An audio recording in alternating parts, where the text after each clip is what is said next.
નમસ્કાર મિત્રો, હું રાજેશ ભાસ્કર આપ સૌનું યુટ્યુબમાં આપણી આ ચેનલ પર સ્વાગત કરું છું. મિત્રો, આજે આપણે તારીખ 11 મે 2024ના કેટલાક મોસ્ટ ઇમ્પોર્ટન્ટ કરંટ અફેર અને અગાઉની પરીક્ષામાં પૂછાયેલા કેટલાક ઇમ્પોર્ટન્ટ પ્રશ્નો વિશે ડિટેલમાં ચર્ચા કરીશું, જે આપને આવનારી પરીક્ષા માટે ખૂબ જ ઉપયોગી સાબિત થશે. તો મિત્રો, આપ આ ચર્ચા સાથે જોડાઈ રહેજો અને વિડીયોને પહેલેથી લઈને છેલ્લે સુધી પૂરેપૂરો જોવાનો આગ્રહ રાખજો. તો ચલો મિત્રો, શરૂ કરીએ. શરૂઆત કરતાં પહેલાં જણાવી દઉં કે જો તમારે આપણી આ યુટ્યુબ ચેનલને સબસ્ક્રાઈબ કરવાનું બાકી હોય તો ચેનલને સબસ્ક્રાઈબ કરી લેજો, નોટિફિકેશન બેલ આઇકોનને પ્રેસ કરીને. અને જો તમને વિડીયો પસંદ આવે તો વિડીયોને લાઈક કરજો અને તમારા જેટલા પણ મિત્રો છે એ બધા મિત્રો જોડે આ વિડીયોની લિંકને શેર કરજો. તો શરૂઆત કરીએ. સૌપ્રથમ જોઈશું અગાઉની પરીક્ષામાં પૂછાયેલા સામાન્ય વિજ્ઞાનના પ્રશ્નો, જેના જવાબો તમારે મને કમેન્ટમાં લખીને જણાવવાના છે. વિડીયોના લાસ્ટમાં જ્યારે હું તમને આ દરેક પ્રશ્નના જવાબ જણાવું ત્યારે તમારે ચેક કરવાનું છે કે તમે આપેલા પ્રશ્નોના જવાબમાંથી કેટલા પ્રશ્નોના જવાબ સાચા છે. ત્યારબાદ તમારે શું કરવાનું, તમને ખબર જ છે કે ડેલી જીકે ટેસ્ટમાં આપણે રોજ 10 પ્રશ્નો પૂછીએ છીએ. આ 10 પ્રશ્નોમાંથી તમે જે પ્રશ્નોના જવાબ આપ્યા છે એમાંથી કેટલા સાચા છે, જેમ કે 10માંથી 9 સાચા પડ્યા છે કે 10માંથી 10 સાચા છે કે જે પણ હોય એ તમારે કમેન્ટમાં લખીને જણાવવાનું છે. અને આ જે 10 પ્રશ્નોની આપણે વાત કરી રહ્યા છીએ એમાંથી 5 પ્રશ્નો સામાન્ય વિજ્ઞાનના છે અને બાકીના જે 5 પ્રશ્નો છે એ ગુજરાતના ઇતિહાસના છે. તો તમે તમારા આન્સર આપોની છે કમેન્ટ બોક્સમાં, અને હું આજના કરંટ અફેરનો પ્રથમ પ્રશ્ન છે એની શરૂઆત કરું છું. પ્રથમ પ્રશ્ન છે, તાજેતરમાં કયા શહેરમાં 7,000થી વધુ યોગ ઉત્સાહીઓ એક સાથે કોમન યોગ પ્રોટોકોલનો અભ્યાસ કર્યો છે? તો જવાબ આવશે સુરતમાં. કઈ જગ્યાએ? સુરતમાં. તો 7,000થી વધુ યોગ ઉત્સાહીઓએ સુરતની અંદર જે પોલીસ પરેડ ગ્રાઉન્ડ છે ત્યાં એક સાથે કોમન યોગ પ્રોટોકોલનો અભ્યાસ કર્યો. આંતરરાષ્ટ્રીય યોગ દિવસ 2024 સુધીની ભવ્ય ઉજવણી યોગ મહોત્સવ દરમિયાન સુરતમાં પોલીસ પરેડ ગ્રાઉન્ડ ખાતે આ કાર્યક્રમ યોજાયો હતો. આંતરરાષ્ટ્રીય યોગ દિવસ 2024 તમને બધાને ખબર છે ને કે 21મી જૂન છે એને આંતરરાષ્ટ્રીય યોગ દિવસ તરીકે સમગ્ર વિશ્વમાં મનાવવામાં આવે છે. તો આ દિવસના અવસરે બિહારના બોધગયામાં એક મુખ્ય કાર્યક્રમ યોજાશે.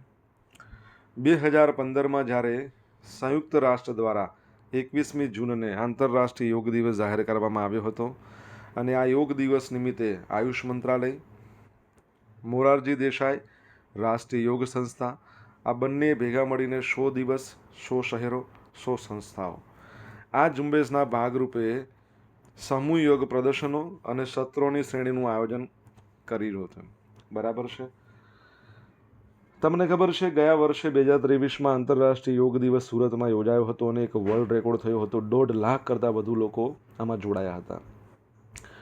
તો 2023માં રાષ્ટ્રીય કક્ષાનો એટલે કે રાષ્ટ્રીય કક્ષાની ઉજવણી આંતરરાષ્ટ્રીય યોગ દિવસની ક્યાં કરવામાં આવી? જો તમને આન્સર આવડે તો કમેન્ટ બોક્સમાં લખો.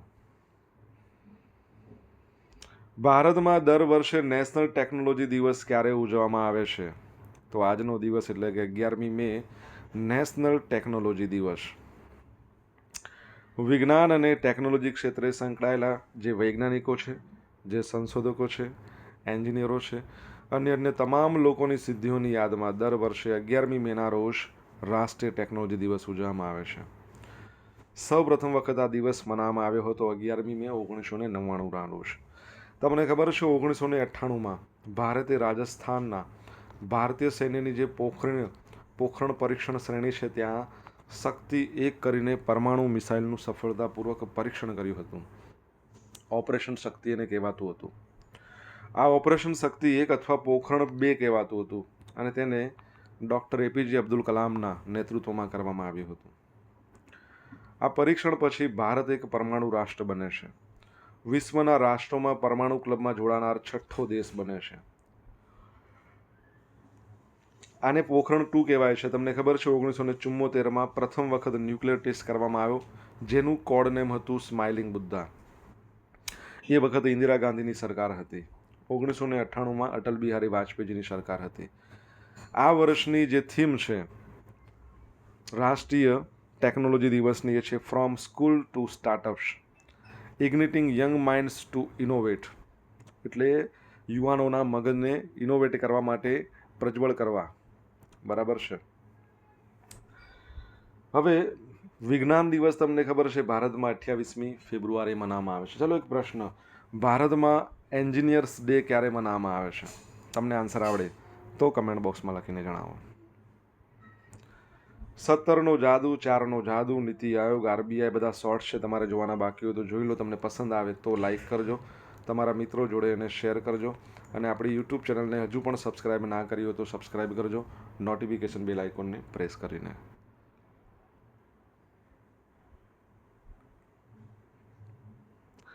મણિપુરે વિદ્યાર્થીઓ માટે સ્કૂલ ઓન વ્હીલ્સ પહેલ શરૂ કરી છે. વંશીય ઝઘડા, ભારે અતિવૃષ્ટિના પરિણામે મણિપુરની સરકારે રાજ્યભરના જેટલા પણ રાહત શિબિરો છે એમાં આશ્રય પામેલા જે વિદ્યાર્થીઓ છે એને શિક્ષણ આપવાના ઉદ્દેશ સાથે સ્કૂલ ઓન વ્હીલ્સ આ કાર્યક્રમ રજૂ કર્યો છે. આ પહેલનું ઉદ્ઘાટન રાજ્યપાલ અનસુયા ઉઇકે દ્વારા કરવામાં આવ્યું છે. આ પહેલમાં વિવિધ શિબિરોની મુલાકાત લેવા માટે એક શિક્ષક સાથે પુસ્તકાલય, કમ્પ્યુટર્સ, રમતગમતની વસ્તુઓથી સજ્જ મોબાઈલ અને શૈક્ષણિક જે સેટઅપ છે એનો સમાવેશ થાય છે. મણિપુરની વાત કરીએ, કેપિટલ ઇમ્ફાલ છે. બરાબર છે. હાઈકોર્ટ પણ ત્યાં જ આવેલી છે. તમારે કહેવાનું છે એના CMનું નામ શું છે? CMનું નામ, મણિપુરનું નામ આવે એટલે તમને કોણ યાદ આવે? મીરાબાઈ ચાનુ, પછી મેરી કોમ. આ બંને મણિપુરથી બિલોંગ કરે છે, યાદ રાખજો. મિત્રો વિડીયો પસંદ આવ્યો હોય, ભણવાની મજા આવી હોય તો વિડીયોને એક લાઇક કરો, તમારા મિત્રો જોડે શેર કરો. આપણી બંને યુટ્યુબ ચેનલ રાજેશ ભાસ્કર 2 આ બંનેને સબસ્ક્રાઈબ કરો, નોટિફિકેશન બેલ આઇકોનને પ્રેસ કરીને. જો તમારે ડેલી કરંટ અફેરની PDF જોઈતી હોય તો આપણી ટેલિગ્રામ ચેનલને જોઈન કરો, જેની લિંક વિડીયોની ડિસ્ક્રિપ્શનમાં છે. અહીંયા તમને પોલ્સ પણ રમવા મળશે. ભારતે 2023માં વિશ્વના કયા ક્રમના સૌથી મોટા સૌર ઉર્જા જનરેટર તરીકે તેનું સ્થાન પ્રાપ્ત કર્યું છે? તો જવાબ આવશે 3જા નંબરના. કેટલામાં નંબરના? 3જા નંબરના. તો વૈશ્વિક વીજળી સમીક્ષા 2024 અનુસાર સૌર ઉર્જા જમાવટમાં ભારતના નોંધપાત્ર ઉછાળાએ 2023માં વિશ્વના 3જા ક્રમના સૌથી મોટા સૌર ઉર્જા જનરેટર તરીકે સ્થાન પ્રાપ્ત કર્યું છે, અને જાપાનથી આગળ વધ્યું છે, જાપાનને પછાડ્યું છે. સૌર ઉર્જા સતત 19મા વર્ષે વૈશ્વિક વીજ ઉત્પાદનમાં કોલસાને પાછળ રાખીને તેની અભૂતપૂર્વ વૃદ્ધિનો દોર ચાલુ રાખ્યો છે. જો 2015ની વાત કરીએ ને તો સૌર ઉર્જા જમાવટમાં ભારત 9મા નંબર પર હતું. 2023 સુધીમાં તેની 5.8% વીજળી સૌરથી ઉત્પન્ન થતી હતી. 2015માં 0.5% હતી. આ એમ્બરનો અહેવાલ દર્શાવે છે કે સૌર ઉર્જામાં વૈશ્વિક સ્તરે નોંધપાત્ર વધારો જોવા મળ્યો છે, જેમાં 2023નું સૌર ઉત્પાદન 2015 કરતાં 6 ગણા જેટલું વધ્યું છે. ભારત સહિતના ટોચના 4 સૌર વૃદ્ધિ દેશો આ વૃદ્ધિમાં 75% હિસ્સો ધરાવે છે. વિશ્વમાં સૌર ઉર્જાના વ્યાપક અપનાવવા પર તે ભાર મૂકે છે. બરાબર. ચાઇના, અમેરિકા અને પછી ભારત 3જા નંબરે જાપાનને પછાડ્યું છે. આબોહવા પરિવર્તન સામે લડવા માટે ભારતની મહત્વકાંક્ષી રાષ્ટ્રીય યોજના 2030 સુધીમાં શું છે? યાદ રાખજો, 2030 સુધીમાં બિન અશ્મિભૂત ઈંધણ આધારિત ઉર્જા સંસાધનોમાંથી 50% જે ઇલેક્ટ્રિક પાવર આપણે રિન્યુએબલ એનર્જીમાંથી લાવવાનું છે. સૌર ઉર્જા, પવન ઉર્જા, દરિયાના મોજાની ઉર્જા, હાઇડ્રો ઉર્જા. હવે અહીંયા સૌર ઉર્જાની વાત કરી છે. તમને ખબર છે કે આપણા ભારતની અંદર આવેલું છે ઇન્ટરનેશનલ સોલર એલિયાન્સ. એનું હેડક્વાર્ટર ક્યાં આવેલું છે? ગુરુગ્રામમાં. 2015માં આની સ્થાપના થઈ. આના ડિરેક્ટર જનરલનું નામ છે અજય માથુર. તમારે જણાવવાનું છે ઇન્ટરનેશનલ સોલર એલિયાન્સ છે એના પ્રેસિડેન્ટનું નામ શું છે? જો તમને આન્સર આવડતો હોય તો તમે કમેન્ટ બોક્સમાં લખીને જણાવી શકો છો. તાજેતરમાં કયા રાજ્યના ઉચ્ચ ન્યાયાલયે કહ્યું છે કે ભાઈ બાળ લગ્ન થશે એ માટે સંબંધિત ગામના સરપંચ જવાબદાર રહેવાના છે? તો રાજસ્થાન હાઈકોર્ટે એવું કહ્યું છે ભાઈ. રાજસ્થાનમાં બાળલગ્ન અટકાવવા માટેના એક પગલામાં રાજસ્થાનની હાઈકોર્ટ જે આવેલી છે ક્યાં, જોધપુર ખાતે. આ જોધપુર ખાતે આવેલી છે એની ડિવિઝનલ બેન્ચે કહ્યું કે રાજ્ય સરકારને રાજ્યમાં બાળલગ્ન અટકાવવા માટે પગલાં લેવાનો છે. અને એમ પણ કહ્યું છે કે જો ગામમાં બાળલગ્ન થશે તો ગામના સરપંચ અને પંચાયતના સભ્યો છે જવાબદાર રહેશે. હાઈકોર્ટનો આદેશ 10 મે પહેલાં, આજે તો 11 મે થઈ છે ને, એની પહેલાં આવી ગયો. કેમ કે 10 મે શું છે, અક્ષય તૃતીયા હતી. અને અક્ષય તૃતીયા છે એ વખતે રાજ્યમાં મોટા ભાગના બાળલગ્નો થતા હોય છે અને એ અટકાવવા માટે આ પગલાં ભરવા માટે. જો આપણા 2006ના વર્ષનો બાળલગ્ન પ્રતિબંધનો કાયદો છે એ એવું કહે છે કે ભાઈ છોકરાઓ અને છોકરીઓ એ બંનેની લઘુત્તમ વય મર્યાદા છે, એટલે કે છોકરીઓ માટે 18 વર્ષ અને છોકરાઓ માટે 21 વર્ષ. આના કરતાં ઓછી ઉંમરે લગ્ન કરે તો લગ્ન તો ગેરકાયદેસર નથી ગણાતા, પરંતુ જે લગ્ન કરાવનારા છે એ બધા ગુનેગારો ગણાય છે. બરાબર છે, તો એ યાદ રાખજો. રાજસ્થાનની વાત કરીએ તો કેપિટલ જયપુર છે, જેને પિંક સિટી કહેવાય છે. એના સીએમ છે, એનું નામ તમારે કહેવાનું છે, નવા જ બન્યા છે. ગવર્નરનું નામ કલરાજ મિશ્રા છે. બરાબર છે, તો એ યાદ રાખજો. આગળ વધીએ આપણે. જ્હોન સ્વીની સ્કોટલેન્ડના પ્રથમ મંત્રી બન્યા. જે પ્રમાણે તમને ખબર છે આપણે પ્રાઇમ મિનિસ્ટરનું પદ હોય છે, એ જ પ્રમાણે સ્કોટલેન્ડની અંદર ફર્સ્ટ મિનિસ્ટરનું પદ આમ જોઈએ તો એ પ્રથમ મિનિસ્ટર કહેવાય. જો તમને ખબર છે સ્કોટલેન્ડ એ બ્રિટન અને યુકેનો ભાગ છે. જો ઇંગ્લેન્ડ એક દેશ છે, ઇંગ્લેન્ડ, સ્કોટલેન્ડ અને વેલ્સ આ 3 ભેગા થાય એટલે બ્રિટન બને. અને બ્રિટનની અંદર નોર્ધન આયર્લેન્ડ આપણે એડ કરીએ એટલે યુકે બને. અને યુકેના પ્રાઇમ મિનિસ્ટર છે ઋષિ સુનક, ભારતીય મૂળના. એટલે એ પ્રાઇમ મિનિસ્ટર થઈ ગયા. તમે યુકેના કહો, સ્કોટલેન્ડના કહો કે પછી ઉત્તરી આયર્લેન્ડના કહો કે વેલ્સના કહો. જ્હોન સ્વીની છે પ્રથમ મિનિસ્ટર, એટલે બધું એ સંભાળે. તો સ્કોટિશ નેશનલ પાર્ટીના જે જ્હોન સ્વીની છે એમને પહેલાં તો નવા નેતા બનાવવામાં આવ્યા. આની પહેલાં જે નેતા હતા અને જે સ્કોટલેન્ડના પ્રથમ કહી શકીએ મંત્રી હતા, એમણે રાજીનામું આપ્યું, જેમનું નામ હતું હુમઝા યુસુફ. એટલે રાજીનામું આપ્યું એટલે ફરીથી મતદાન થયું અને મતદાન બાદ જ્હોન સ્વીનીને સ્કોટલેન્ડના 7મા નંબરના પ્રથમ મંત્રી બન્યા છે, ફર્સ્ટ મિનિસ્ટર, 7th નંબર. નવા પ્રીમિયરને પસંદ કરવા માટે હરીફાઈમાં સ્વીની એકમાત્ર દાવેદાર તરીકે ઉભરી આવ્યા. એમણે સ્કોટિશ રાજકારણમાં એક અગ્રણી વ્યક્તિ તરીકે પોતાનું સ્થાન મજબૂત કર્યું છે. તમને ખબર છે, તમને સ્કોટલેન્ડ કે વેલ્સ કે ઇંગ્લેન્ડ કે નોર્ધન આયર્લેન્ડ કે ના રાજા કે ને તો ચાર્લ્સ ત્રીજા આવશે. બ્રિટનના રાજા છે એ જ ચાર્લ્સ ત્રીજા, આ યાદ રાખજો. તમારા માટે પ્રશ્ન, સ્કોટલેન્ડ છે એનું કેપિટલ કયું છે? સોશિયલ મીડિયાના માધ્યમથી મારી જોડે તમે કનેક્ટ રહી શકો છો. મારું ઇન્સ્ટા આઈડી છે rajesh.i.bhaskar, મારું ફેસબુક આઈડી છે RI ભાસ્કર, અને મારું જે ટેલિગ્રામ આઈડી છે અથવા ટેલિગ્રામ ચેનલ છે રાજેશ ભાસ્કર, જ્યાં તમને ડેલી કરંટ અફેરની PDF અને પોલ્સ રમવા મળશે. અને જો ભણવાની તમને મજા આવી હોય તો વિડીયોને લાઇક કરો, તમારા મિત્રો જોડે વિડીયોની લિંકને શેર કરો. હજુ સુધી આપણી ચેનલને સબસ્ક્રાઇબ ના કરી તો સબસ્ક્રાઇબ કરો, નોટિફિકેશન બેલ આઇકોનને પ્રેસ કરીને. તાજેતરમાં T20 ક્રિકેટ ફોર્મેટમાં 350 વિકેટ લેનાર પ્રથમ ભારતીય બોલર કોણ બન્યા છે? તો યુઝવેન્દ્ર ચહલ બન્યા છે. તો ઇન્ડિયન પ્રીમિયર લીગ એની 17મી આવૃત્તિમાં રાજસ્થાન રોયલના લેગ સ્પિનર છે યુઝવેન્દ્ર ચહલ. રમતના સૌથી ટૂંકા ફોર્મેટ એટલે કે T20માં 350 વિકેટ લેનાર પ્રથમ ભારતીય બોલર બન્યા છે. નવી દિલ્હીના અરુણ જેટલી સ્ટેડિયમમાં ચહલે દિલ્હી કેપિટલના સુકાની રિષભ પંતને આઉટ કર્યો. ત્યારે આ વિકેટે માત્ર ચહલની સંખ્યામાં જ વધારો નહોતો કર્યો, પરંતુ T20 ક્રિકેટમાં સર્વાધિક વિકેટ લેનાર ખેલાડીઓની યાદીમાં 11મા નંબરે પહોંચ્યા. એટલે ટોપ 15માં એકમાત્ર ભારતીય છે. તમને જણાવું, જે આખું લિસ્ટ છે જેમાં નંબર 1 પર છે DJ બ્રેવો, રાશિદ ખાન, સુનિલ નરીન, આ બધા. એમાં 11મા નંબરમાં ચહલ છે, 350 વિકેટ. ઓકે.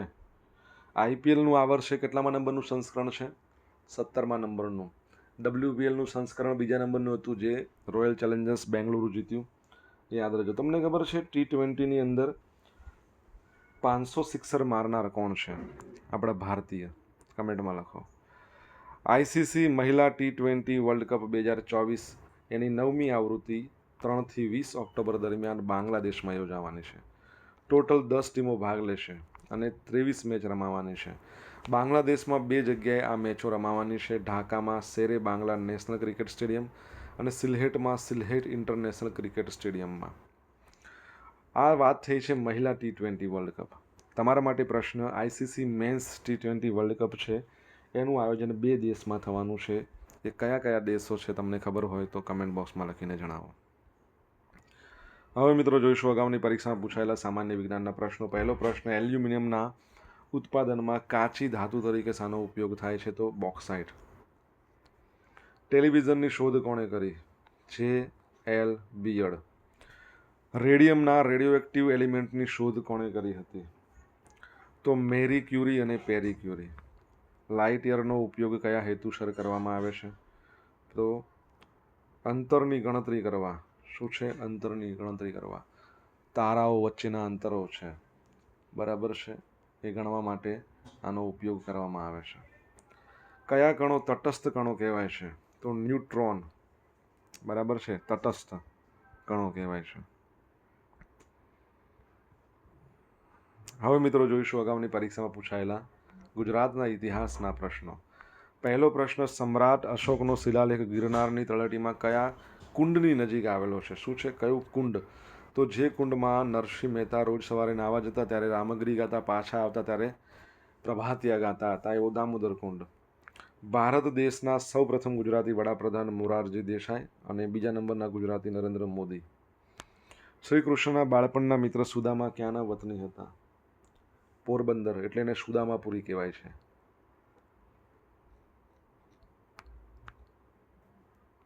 સોલંકી વંશના કયા રાજાએ ભીલ સરદારને હરાવી ત્યાં કર્ણાવતી નામે નગર વસાવ્યું હતું? તો કયા રાજા હતા? તો કર્ણદેવ. શું નામ હતું? કર્ણદેવ. સિંધુ ખીણ સંસ્કૃતિના શોધાયેલા મહત્વના સ્થળોમાં કયા સ્થળે એક ગોદી મળી આવી છે? લોથલ, એટલે કે લાસનો ટેકરો, લોથલમાં મળી આવી છે, યાદ રાખજો. હવે મિત્રો જોઈશું ગઈકાલે પૂછેલા પ્રશ્નો જવાબ. પહેલો પ્રશ્ન, ગુજરાતમાં કયા સ્થળે પ્રથમ Gujarat state ranking table tennis tournament 2024 યોજાઈ છે? તો ભાવનગર ખાતે. સેકન્ડ પ્રશ્ન કે બોર્ડર રોડ ઓર્ગેનાઇઝેશને તેનો કેટલામા નંબરનો સ્થાપના દિવસ મનાવ્યો છે? તો 65મા નંબરનો સ્થાપના દિવસ મનાવ્યો છે. ઓકે. હવે મિત્રો જોઈશું આજે પૂછેલા પ્રશ્નોના જવાબ. આજે પ્રશ્ન પૂછ્યા તેમાંથી પહેલો પ્રશ્ન હતો કે 2023માં આંતરરાષ્ટ્રીય યોગ દિવસની રાષ્ટ્રીય કક્ષાની ઉજવણી કયા શહેરમાં કરવામાં આવી હતી? તો જબલપુર કરીને શહેર છે જ્યાં મધ્યપ્રદેશની હાઈકોર્ટ છે. સેકન્ડ પ્રશ્ન, ભારતમાં એન્જિનિયર્સ ડે ક્યારે મનાવવામાં આવે છે? 15મી સપ્ટેમ્બર્સને એન્જિનિયર્સ ડે તરીકે ઉજવવામાં આવે છે. ત્રીજો પ્રશ્ન છે, મણિપુરના જે સીએમ છે એમનું નામ શું છે? એન બિરેન સિંઘ. શું છે? એન બિરેન સિંઘ. ચોથા નંબરનો પ્રશ્ન છે, ઇન્ટરનેશનલ સોલર એલિયાન્સના પ્રેસિડેન્ટ કોણ? તો આપણા કેન્દ્રીય જે ઉર્જા મંત્રી છે new and renewable, R.K. Singh, Rajkumar Singh છે. પાંચમા નંબરનો પ્રશ્ન, રાજસ્થાનના સીએમ પણ નવા આવ્યા છે. શું નામ છે? ભજનલાલ શર્મા. શું છે? ભજનલાલ શર્મા. છઠ્ઠા નંબરનો પ્રશ્ન છે, સ્કોટલેન્ડનું કેપિટલ શું છે? ઇડિનબર્ગ. શું છે? ઇડિનબર્ગ છે સ્કોટલેન્ડનું કેપિટલ. સાતમા નંબરનો પ્રશ્ન છે, T20માં 500 સિક્સર મારનાર પ્રથમ ભારતીય કોણ છે? તો આવશે રોહિત શર્મા. આઠમા નંબરનો ક્વેશ્ચન, T20 મેન્સ વર્લ્ડ કપનું આયોજન પહેલી વખત યુએસએમાં અને વેસ્ટ ઇન્ડિઝ બંનેમાં થવાનું છે, બરાબર. અમેરિકા પર આમાં શરૂઆત કરશે ક્રિકેટમાં. હવે મિત્રો જોઈશું ગઈકાલના કરંટ અફેરમાંથી પૂછેલા કેટલાક ઇમ્પોર્ટન્ટ પ્રશ્નો જેના જવાબો તમારે કમેન્ટમાં આપવાના છે.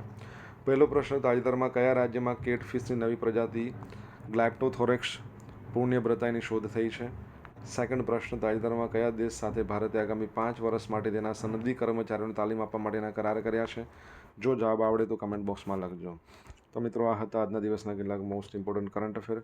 સાથે આપણે જોયું અગાઉની પરીક્ષામાં પૂછાયેલા કેટલાક ઇમ્પોર્ટન્ટ પ્રશ્નોના જવાબોની સાથે. આશા રાખું બધાને ભણવાની મજા આવી છે. ભણવાની મજા આવી હોય તો વિડીયોને લાઇક કરો, તમારા મિત્રો જોડે શેર કરો. આપણી બંને યુટ્યુબ ચેનલ રાજેશ ભાસ્કર 2 બંનેને તમારે સબસ્ક્રાઇબ કરવાની છે નોટિફિકેશન બેલ આઇકોનને પ્રેસ કરીને. તો મિત્રો thank you so much for watching this video. Have a nice day. જય હિન્દ, જય ભારત.